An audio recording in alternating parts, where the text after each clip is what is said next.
ወይዘሮ ጸገነት ጥበቡ እባላለሁ። የአራዳ ክፍለ ከተማ ወረዳ 4 የከተማ ግብርናና አርሶ አደር ጽሕፈት ቤት ኃላፊ ነኝ። ያው መንግስት ባወረደው አቅጣጫ መሰረት የከተማ ግብርና ምግቤን በደጄ የትኛውም የማህበረሰብ ክፍል ምግቡን ከደጁ ማግኘት አለበት በሚል እንቅስቃሴ ወደ ስራ የገባንበት አግባብ አለ።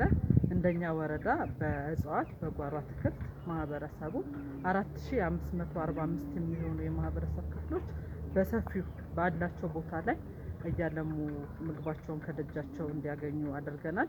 እዚህ ቪዲዮ ላይ እንደምትመለከቱት በዶሮ እርባታ በቤተሰብ ፍጆታም ጭምር 5 ዶሮ ከዛም በላይ በፋሚሊ ኢንተርፕራይዝ ደግሞ ስራ እድል መፍጠሪያም ጭምር እያደረግን ማህበረሰቡ እንዲጠቀም እያደረግን ያለንበት አግባብ አለ።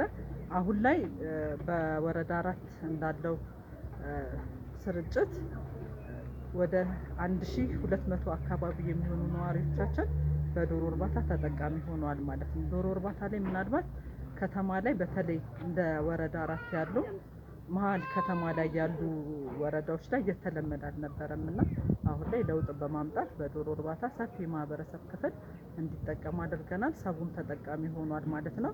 ምናልባት አሁን ላይ እንቁላል ዋጋ ያለውን የገበያ ማረጋጋትም ጭምር ለመቀነስ ሰፊ ስራ እየሰራን ነው ማለት ነው። ቢያንስ ማህበረሰቡ ውጪ ወጥቶ እንቁላል ከሚገዛ ራሱ አምርቶ ደግሞ እንዲጠቀም ልጆቹን እንዲመግብ ገበያውንም እንዲያረጋጋ ለማድረግ ችለናል ማለት ነው።